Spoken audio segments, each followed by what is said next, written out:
Today, I am going to be giving you a full run through of the Singapore-Malaysia water conflict. This is something I knew nothing about before the class, but I've really enjoyed learning more about during this process and applying the things we've learned in the class this semester.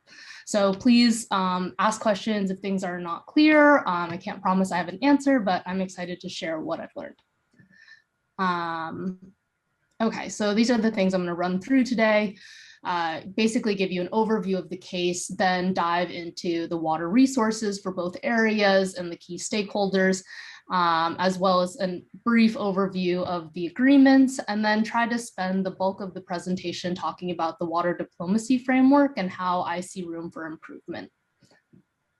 So this is a map of the region, just in case you're not familiar with this part of Southeast Asia. So Malaysia is much larger than Singapore. And for this case, we're only considering peninsular Malaysia, which is on the left, and specifically Johor, which is the state that is most southernmost. And it's hard to tell from this perspective, but Singapore and Malaysia are separated by a small water body called the Johor Strait, and connecting the two countries physically is the Johor Causeway, or more commonly known as just the Causeway.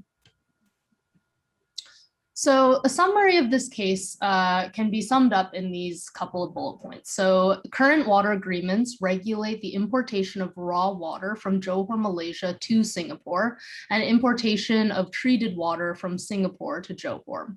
So this map shows a simple overview of the Johor River Basin, and you can see the prominent Johor River and the Lingyu Reservoir, and then the dotted line represents the series of pipes that cross the Johor Strait. There's also complex river networks that offshoot from the main river, as well as you can see the Johor River Barrage, which is something I'll talk about a little bit more. That was a joint project to improve the water supply. There have been 4 main agreements signed between the two parties, and the last agreements will expire in 2061. That's a number that, or year, that's going to come up a lot. And despite ongoing negotiations since 1990, they've still failed to reach another agreement.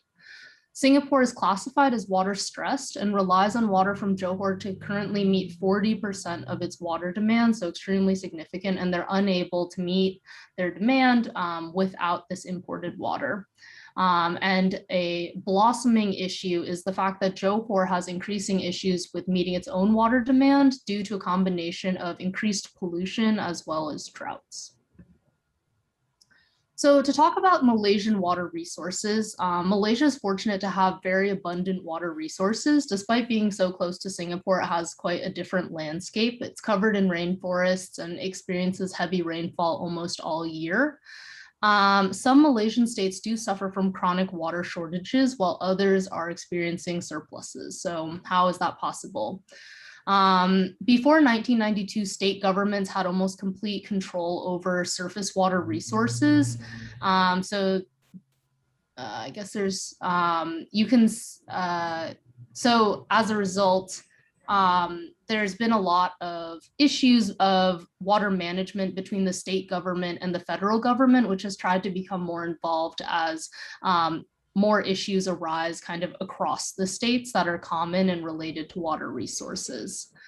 Climate change and droughts put Malaysia at an increasing risk of becoming water stressed in the next 50 years, according to research done by institutions such as the World Resources Institute. I use their water risk atlas a lot to help shape my projections for this case. And I think it's really important to note that currently Malaysia, and specifically Johor, has a lot of water and could manage it more efficiently to meet its needs, but it's possible even managed efficiently, they won't be able to do so in the future.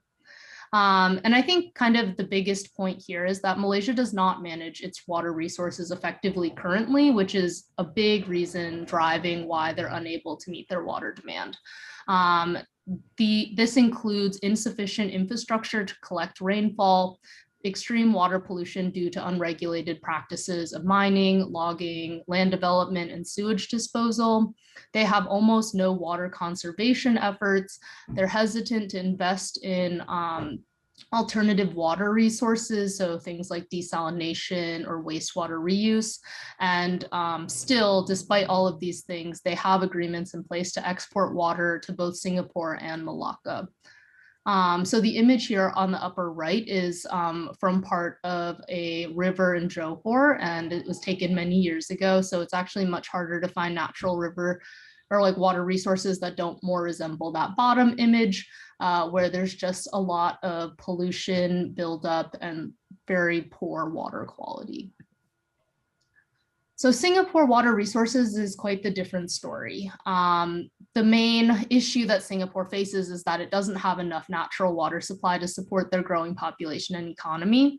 And since 1965, when Singapore and Malaysia separated from their brief union quite acrimoniously, Singapore has made a very extreme effort to implement a three-pronged strategy to decrease their water vulnerability and water dependence, especially from Malaysia, by 2061, when their current agreements are going to expire.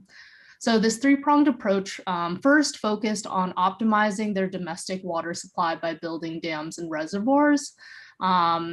They have built a total of 11 reservoirs, in addition to 3 that existed before 1965.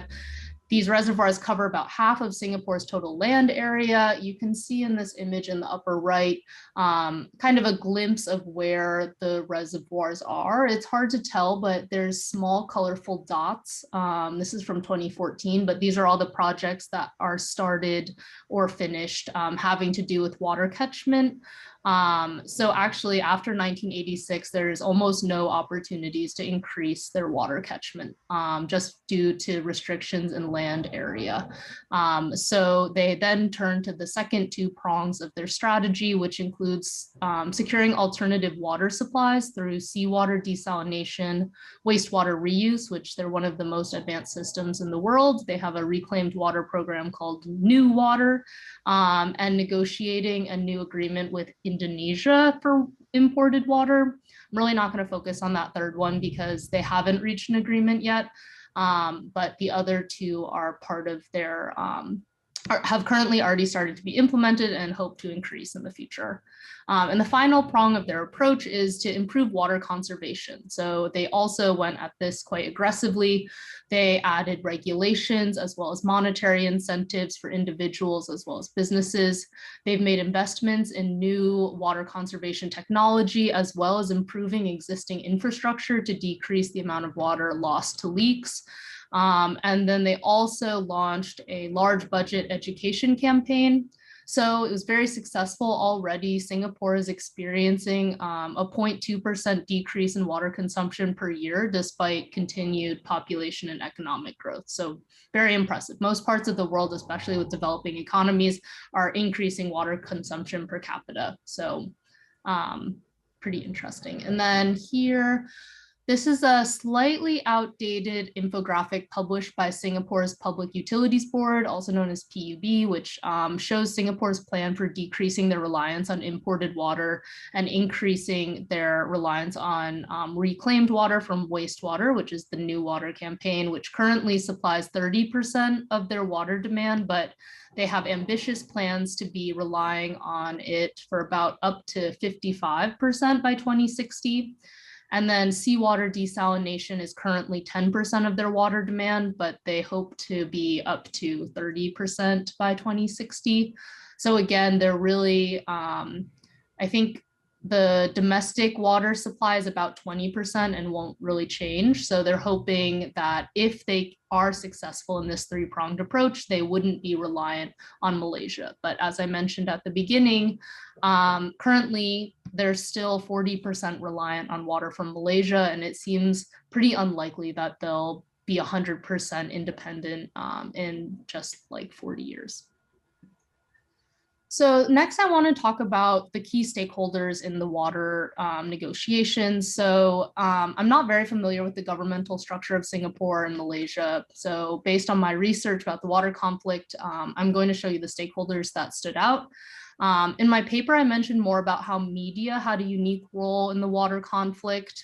Basically, news about water negotiations and agreements were widely covered in the local newspapers in both Singapore and Malaysia, where the newspapers were not only publishing factual news coverage, there was also like increasingly negative partisan editorials and letters that were shared. So this, combined with the lack of transparency from both governments, went so far as like one point the governments were just communicating with each other through the newspapers. So like one government official in Singapore read a Malaysian newspaper with a public statement from a Malaysian official that had not been talked about officially behind closed doors. So then they had to release a different statement to their local newspapers and on and on. So it is quite complex and something that I didn't want to muddle this idea, but it meant that there's a lot of stakeholders with opinions about the negotiations that are not at the table. So people or groups like representing ecology, as well as competing minority political groups in both territories. So here, we're going to talk about the Malaysian key stakeholders, which are stakeholders from both the federal and state governments. So much of Malaysia's water management happens at the state level. However, Malaysia's political relationship with Singapore inherently involves federal stakeholders. So that would be people like the prime ministers. Later, I'll mention that a change in Malaysian leadership will improve negotiations. So that's due to Prime Minister Mahathir Mohamad, whose picture is I placed on the right, because he was a driving force preventing further water agreements from being reached during his position as prime minister. And unfortunately for water diplomacy, he governed 2 times separately and basically has a very primary focus on water pricing and wanting to increase water prices for Singapore. And unfortunately, like a focus on competitive pricing is just not conducive to progress. So anyway, the National Water Council and the National Water Resources Council were created in the 1990s to improve water management, specifically between the state and federal levels. But I would say overall, Malaysia's water management is still relatively disorganized and ultimately ineffective. And that's just a challenge that will need to be addressed. And then finally, the Bakaj is a Malaysian counterpart of the PUB, which is the Singapore Public Utilities Board that runs their water management. So currently, Bakaj and PUB have monthly meetings to discuss water topics. Quickly to go over the Singaporean key stakeholders, as I've mentioned several times now, their management is led by the PUB, which was founded in 1963 and is part of the Ministry of Sustainability and Environment in Singapore. Publicly, the Singaporean prime ministers and more recently, the Minister of Foreign Affairs, Minister Vivian, has been quite involved in the diplomatic relations with Malaysia, and they're the ones who would be responsible for signing any official agreements between Malaysia and Singapore. So in my paper, I have like a pretty in-depth description of the terms of all 4 water agreements between Singapore and Malaysia, but for the sake of time, I'm going to highlight the main points that you need to understand. So starting in 1927, Singapore rented a plot of land in Johor at an annual rate and then can use all the water found in and on the land. In return, Johor would buy back specific amounts of treated water from Singapore. An interesting thing to note is that this agreement allowed for increases in land and treated water purchased and traded, expecting that the water needs would change and they would probably want to increase that. So they specifically wrote that in. The 1961 and 1962 agreements replaced the 1927 agreement. They expanded the amount of resources that would be traded between the two. They defined a certain rate at which the prices, like the water, would be bought. So in this agreement, Singapore would buy raw water from Johor at 3 sen per 1,000 gallons, while Malaysia would buy treated water for 50 sen per 1,000 gallons. So I mention that because the agreements both include like a joint price review every 25 years. Unfortunately, none of the times that they've met, so I think the last one was in 1986 and 1987, they weren't able to reach any update, even though an update was necessary. It's like both sides kept asking for a little bit too much. So as a result, they got no agreement. So to this day, the water is still being sold for 3 sen per 1,000 gallons and 50 cents. So that will really come back later when I talk about what needs to be done. And finally, the 1990 agreement was an extension of the 1962 agreement. It authorized a new construction of another dam. Singapore has made a lot of infrastructure investments in Johor to increase their water supply, but also benefits the local Johor community and completely at the Singaporean expense. I guess to sum up, the one agreement expired in 2011, and then there's 2 that are still active. But again, they were not able to renew the one that expired in 2011. So as a result, Singapore had to decrease the amount of water they imported from Malaysia. A couple of supplemental things that you might care about is the 1965 separation agreement, which is also known as the Independence of Singapore Agreement. And it included a clause ensuring that Malaysia would abide by the terms of the water agreements already signed to ensure Singapore's water security. And this was filed with the United Nations. The 1998 and through 2003 water pricing negotiations were a time when Malaysia and Singapore were trying to negotiate another agreement that would last for 100 years to extend this deadline of 2061. Malaysia was motivated because they needed finances from Singapore to back their currency because there was a financial crisis. And Singapore just wanted to secure water resources for an extended period of time. Once Malaysia no longer needed the finances because they got it from somewhere else, the negotiations were reduced to debates about the water pricing, packaging the water policies with other partisan issues, and just got out of control. In these negotiations, Malaysia tried to increase the price of raw water from 3 sen per 1,000 gallons to 45 sen, then 60 sen, and finally 625 sen per 1,000 gallons in 2002. And as you might expect, no agreement was made.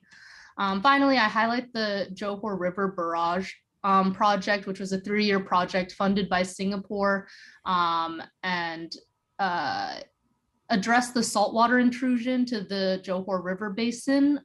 So that's an example of both Johor and Singapore were suffering from a reduced quality of water in the river basin. So Singapore agreed to fund a project that would improve these and ensure a longer term water resource.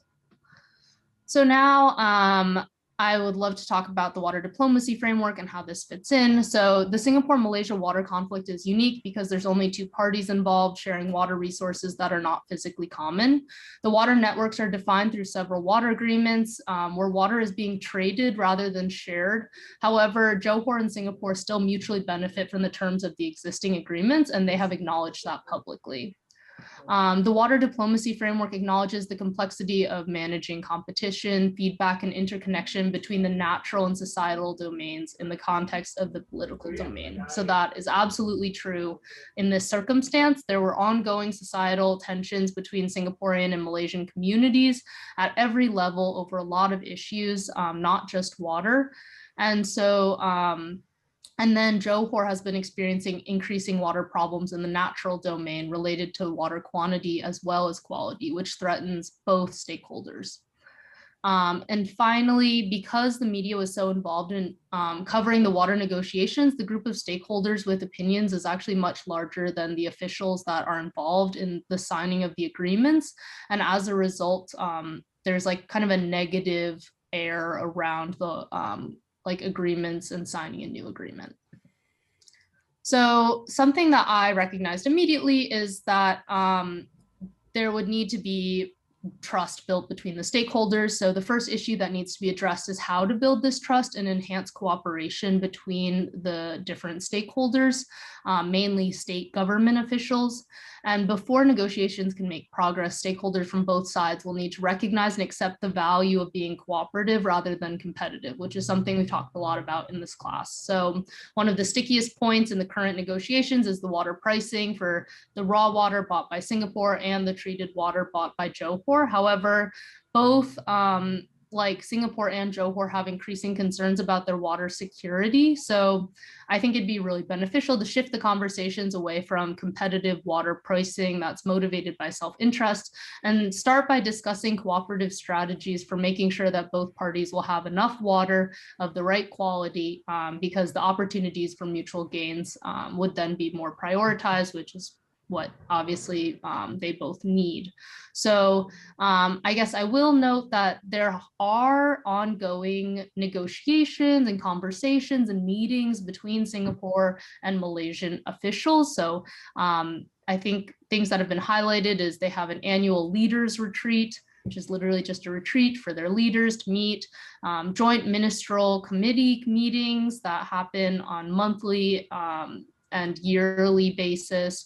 The ministers of both countries visit the other country to improve relations.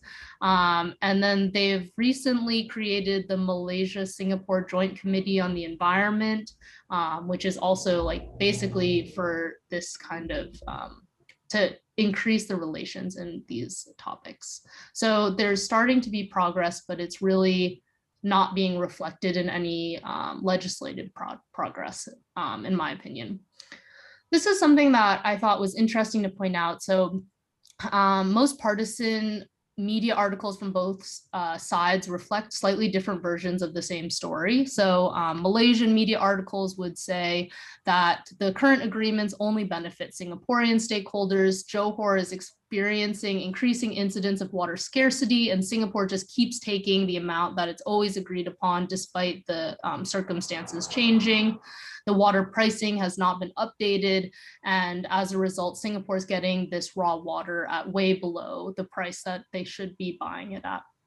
And then conservative Singaporean media outlets would frame the issue quite differently, but it's ultimately the same story, where Singapore has been actively trying to reduce its reliance on water from Johor while continuously granting requests from Johor for more treated water than agreed upon in the agreements at the same discounted rates.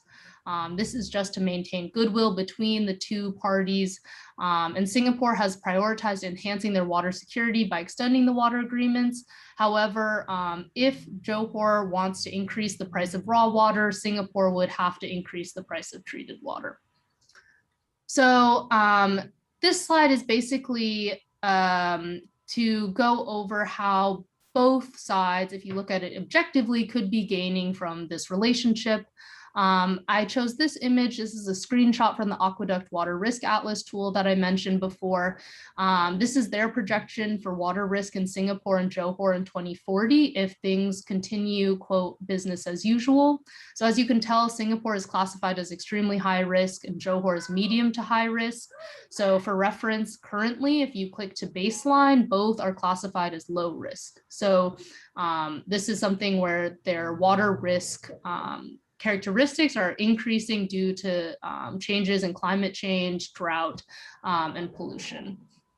So currently, Singapore and Johor rely on each other to meet their water demands.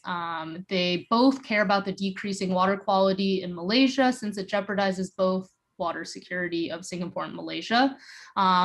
I recognize that Singapore has much more and better experience in launching water conservation campaigns, as well as investing in alternative water supplies. They have one of the most advanced systems in the world for desalination and water reuse, as well as like very strict water quality tactics because they don't want to waste their own water. So I think that's one opportunity where both nations could benefit if Singapore could give some of their experience and help improve the situation in Malaysia. Secondly, both parties are unsure of the long-term effects of climate change and drought on their water security. So they both want to be resilient and prepared to adapt to changing water circumstances. The water prices for both the raw water and the treated water are absolutely outdated and should be updated. However, that should not be like the only thing included in the conversation because that is currently only representing self-interest. Singapore benefits from Johor's water supply to support its like economic growth. It needs the water. And while they say that they will be independent by 2061, that has not been proven. And I think furthermore, an ongoing water relationship for Singapore is convenient because Singapore has already made long-term infrastructure investments and already have good existing relationships with the water representatives there. So rather than trying to find a different importing place to get water from, it makes sense that Singapore would want to stick with Malaysia.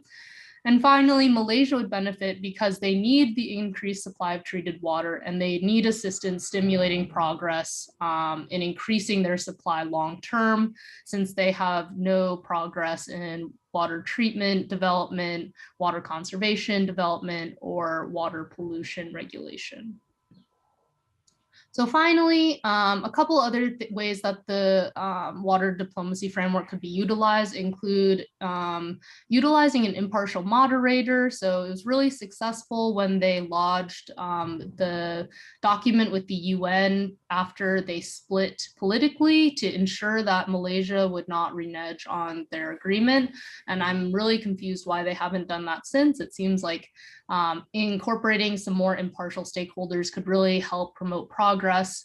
And secondly, I think it'd be interesting if they would start conversations about signing a new agreement unrelated to the water supply, but kind of more toward a joint agreement trying to become more resilient in the face of climate change. This part of the world is extremely vulnerable, and if Singapore, Malaysia, and some of these other Southeastern Asian countries and states join together in their efforts to develop new technology and get better information, it would really benefit them all. So yeah, these are the key takeaways, but I think just for the sake of time, it's pretty clear that Singapore and Malaysia can already recognize that their agreements are mutually beneficial. However, they've not been able to reach further agreements, which is threatening both the water security of both and ultimately preventing progress and security.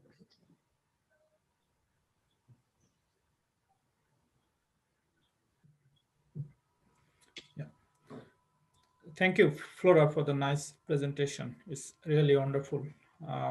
So yeah, is there any feedback for Flora, Asnine or Cassiano?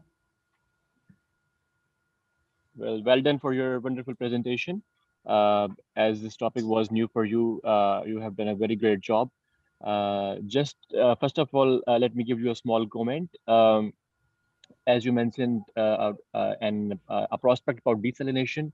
My view would be that desalination is expensive and its production is energy intensive and it involves carbon emissions. In the long run, Malaysia might not be able to operate and maintain it as well.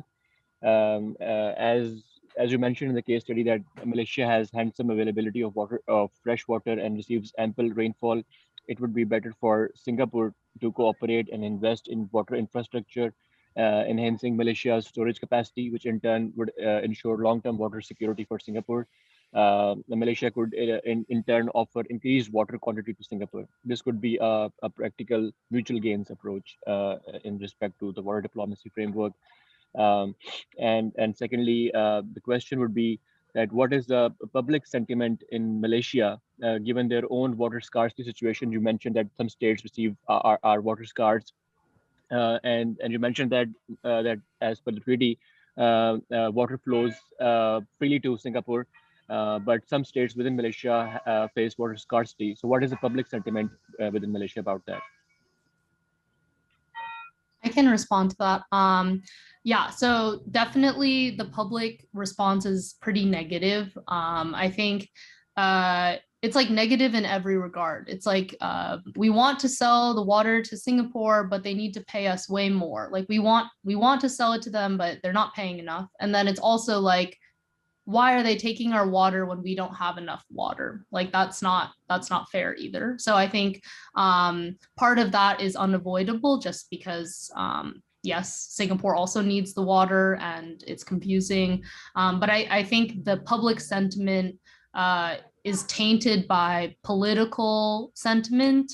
That's just like Malaysians don't like Singaporean as like a stereotype, but then like further aggravated by this increased water scarcity caused by these droughts and lack of rain capture.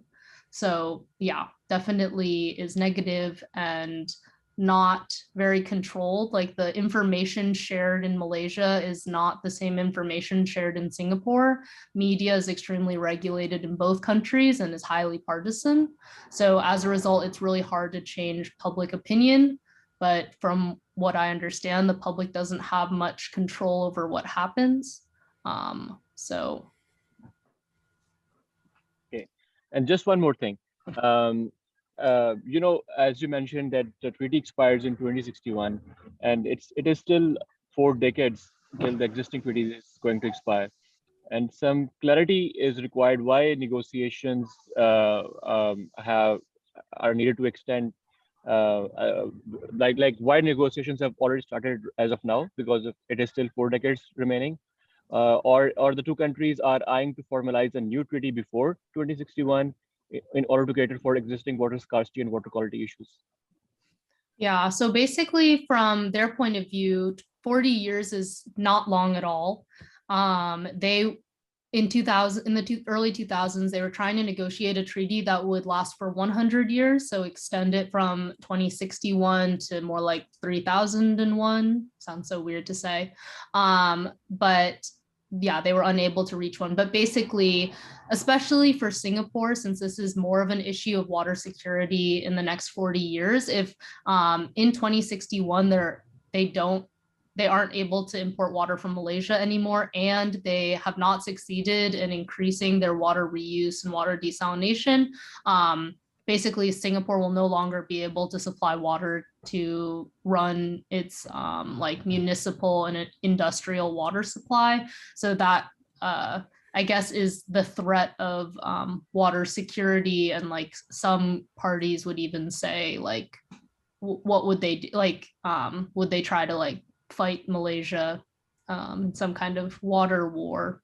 Most people say no, but that's like basically why it's so urgent, why they don't want to wait until 10 years before, because already negotiations have been going on for 30 years and they haven't reached any agreement.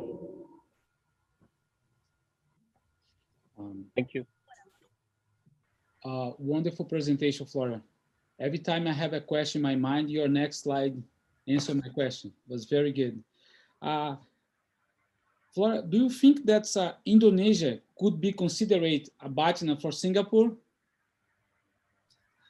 Well, it seems like they'll run into the same issues that they're running into with Malaysia, but having a little bit less bad blood. And it's extremely less convenient since like already Singapore has invested so much in the Malaysian water resources that if they were going to do the same thing in Indonesia, it would be like starting from scratch, and also probably ruin their relationship with Malaysia. It'd like decrease their chances of renewing the water agreements.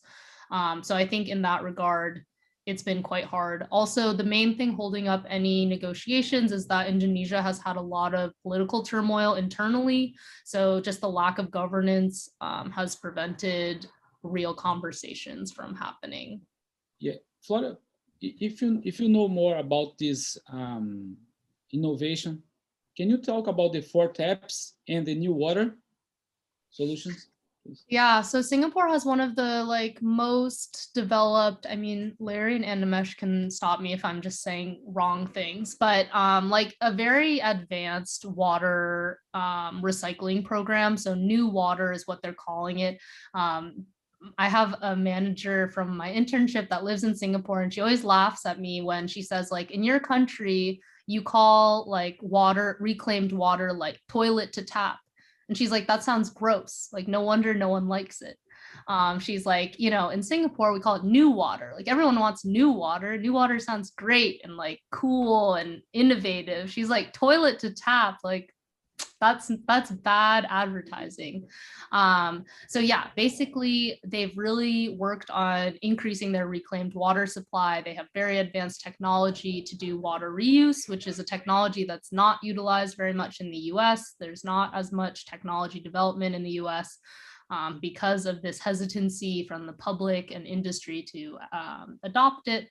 But that is like what they're mainly relying on, where instead of getting rid of wastewater, you'd be able to recycle it 1 or 2 times to use it again, which obviously makes sense. And then seawater desalination is their other big technology push for their 4 taps, other than the rainfall capture, since that is basically just like exhausted. They don't have any more land to expand into. So yeah, I think Hussein like raised a good point. Desalination is expensive. It currently relies on carbon fuel and will wear out potentially if it's not maintained properly. So yeah, I think that's interesting. I haven't really read any articles. Right now, Singapore is just really in the push to increase the amount of water that they are obtaining from non-Malaysian sources. Thank you very much, Flora. Congratulations again. Thanks. I just want to annotate the question of desal a little bit. Desalination now is completely solar powered, and the Israelis have created very advanced desalination technologies, again, for their own uses. Israel's going to be almost 85% desal in the next decade, even though they have water. They have aquifers, but they're not going to hold out forever. And Israel has developed new technologies for separating the brine from the fresh water. Kuwait is 95% desal. Everything in the country, 95% of the water is from desal. So yes, it was true that desal was mostly fossil fuel driven. It isn't, no one planning a future desal facility of large scale would think, unless they were an oil generating country and had so much extra oil, they didn't know what else to do. But that isn't the case with Singapore. I personally think that Singapore will have no problem through recycling. People have to understand that Malaysia and Singapore think of themselves as developed countries.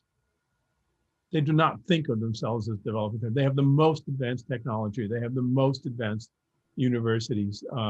Singapore has used advanced technology on just about everything. And because it is a small island nation, it has the limitations, as Flora nicely pointed out, of scale in terms of land.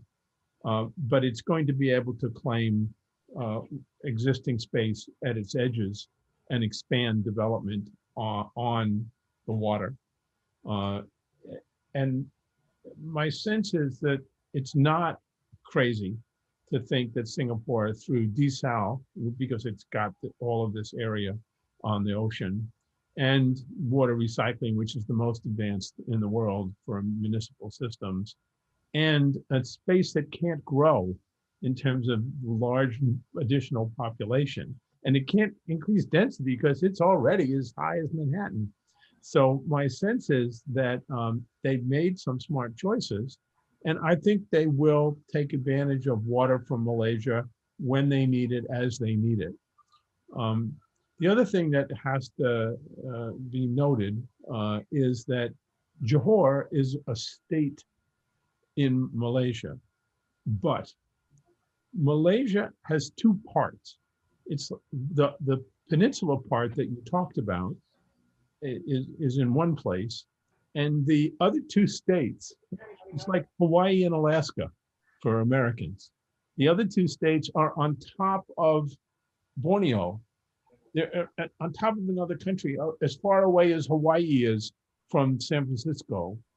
Those 2 states are amongst the most important income generating states because that's where all the natural resources are. And so the water policy in Malaysia doesn't really focus on the two states that are separate, because there's very few people there, and I mean comparatively, and there's plenty of water. So the water issues are in the peninsula, Malaysia, and my sense is that there's plenty of water.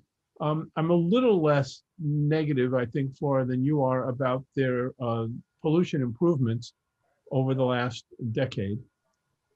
They took, in all of their cities where the rivers run through the city, they got the idea from San Antonio, instead of covering over the river and just dumping everything in it, they uncovered the river and they made it an attraction of the city, which meant they had to do the pollution cleanup. And the level of pollution cleanup, I mean, I've been working in Malaysia for a decade, and even from year 1 to year 7, the difference in pollution levels in rivers is really dramatic. And the coordination, which I understand, when you look and do research on this, the coordination between the federal level and the state levels is dramatically enhanced in the last 5 years. Now, they had this crazy change of governments, and now they're back to a normal kind of government that has qualified people in senior positions. There was a period a few years ago where the transition happened, where the people running stuff were political appointees with zero professional background and capabilities. But now things are back in order. So I think there's a chance of the negotiations, since a friend of mine is the head of the commission and will be doing the negotiations, I think there's a chance that they will find all of these mutual benefits that you point out. I mean, Johor, it has all these facilities being built by Singapore. The national government is saving the money, and Johor is saving the money. And if Singapore is willing to build all these facilities, and if Singapore continues to increase its own water resources, it won't be so scary about its long-term need for all of Johor's water. Two other things that have happened, maybe since the material you were looking at was published. One is that the Chinese developer has built a new city floating in the Straits of Johor, right between Johor, Malaysia, and Singapore. And it's Malaysian, so Singapore is quite distressed about it, especially because, and this is the other thing, you had it on the slide, but you need to explain it. Malaysia is a democracy, but it also is a monarchy. And so, we're used to thinking about how the British government operates. Well, the sultans, there are 6 sultans, 6 sultanates within Malaysia, and each year one of them is the Sultan of Sultans. And the Sultanate is in the Constitution and has a variety of things that it controls. And the Sultan of Johor is a player in the conversation, even though it's country to country, because the Sultan has real say within what Malaysia does. Malaysia is a Muslim country, even though Chinese and Indian populations are growing. It's basically a Muslim country, and all of the original settlers came from Indonesia. And so there are implicit connections to Indonesia, but Indonesia is a long way away. How are you going to get water? I'm not going to have a pipe from Indonesia to Johor. That's nuts. So my sense is that you're exactly on target, that they need to do something about these negotiations quickly. And there are plenty of joint gains to be had, but the negotiation will include Johor, even though it's a state. I think they ought to encourage the involvement of Malacca, which is another state, which isn't a sultanate in the same way, and would benefit by being part of the deal. And I think we should expect that that solar-powered desal will be very important in producing maybe 40 or 50% of everything that that they need into the future. And that recycling and this huge construction of all of these reservoirs. It's amazing, a tiny little island built 11 big reservoirs to capture rainwater because they saw this problem coming. So I mean, they're not in terrible shape. Malaysia's not in terrible shape.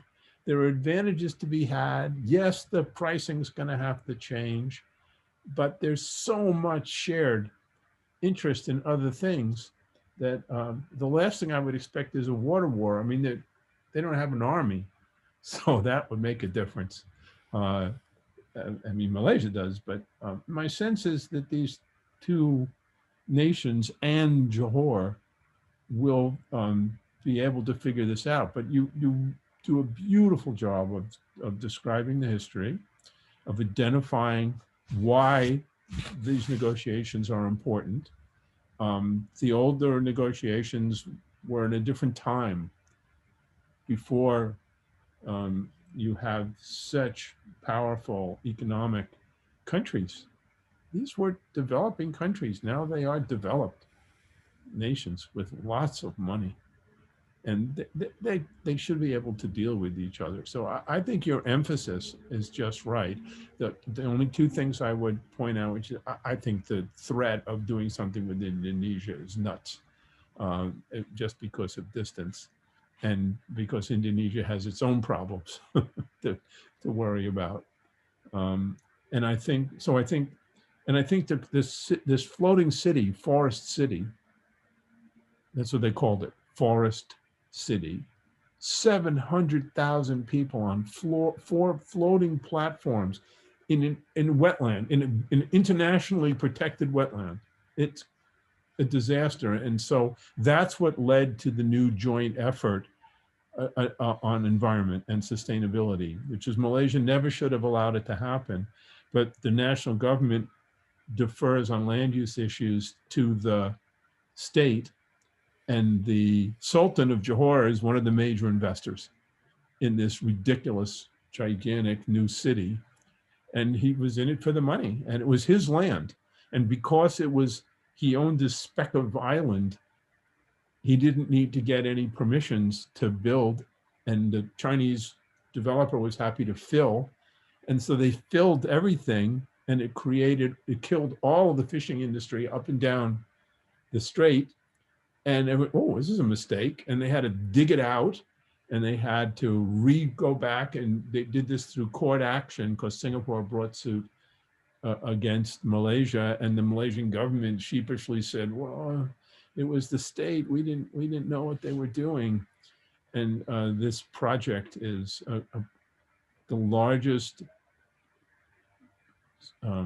planned community by a Chinese developer outside of China. And it's a gated community for Chinese, but it's going to use all the water and all the services and everything else from Johor.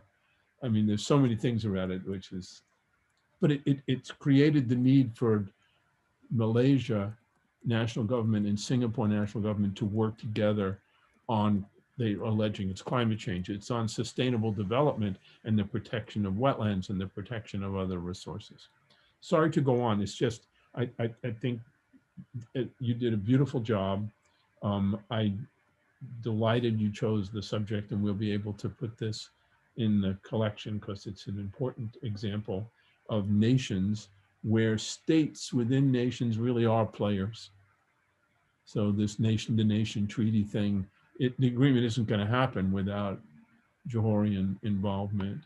And it involves all kinds of technology. Anyway, I think you did a great job, Flora. Thanks so much.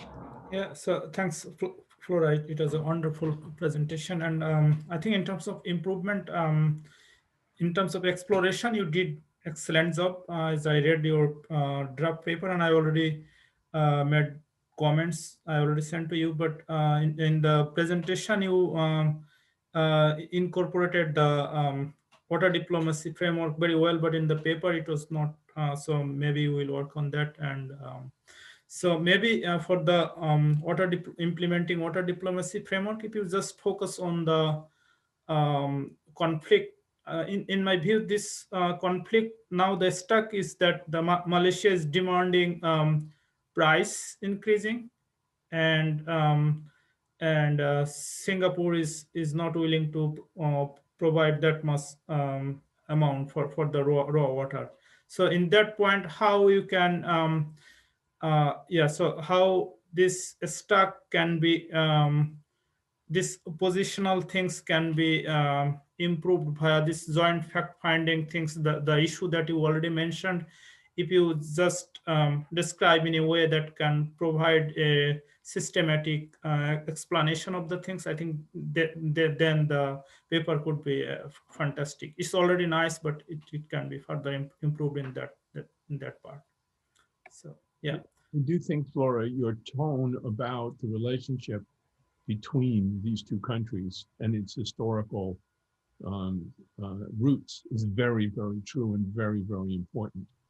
And one of the reasons is that this really simple water money, recycled water treaty isn't getting fixed is Singapore doesn't want to admit any need for anything from Malaysia. It's just, it goes back to when they pulled apart, and Singapore felt it developed itself as a developed nation, and it, Malaysia took so much longer and didn't know how to do what they did, and they don't want to be beholden. I mean, I have the advantage of talking with the person who's doing the negotiations for Malaysia, who's a scientist, and he thinks the whole thing is ridiculous. And he just doesn't understand. Well, what do you want? What's that the price? Come on, let's ask some independent folks what the value of the water is and the recycled water. And you've got a huge amount of money, and it's not about the money.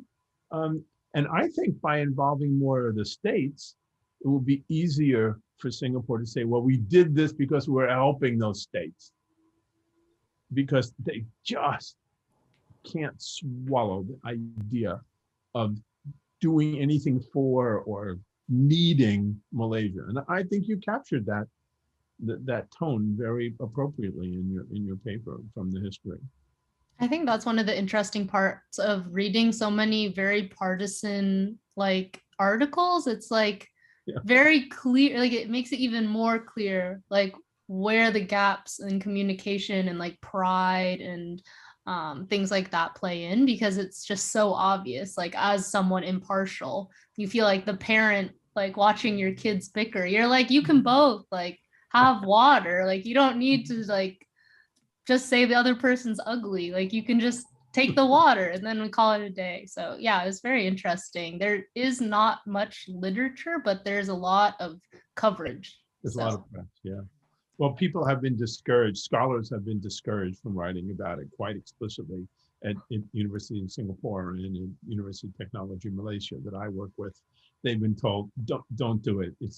You're killing your career if you write anything scholarly about this, because this isn't really a scholarly issue, and nobody. Hopefully that doesn't come bite me later. But. Yeah.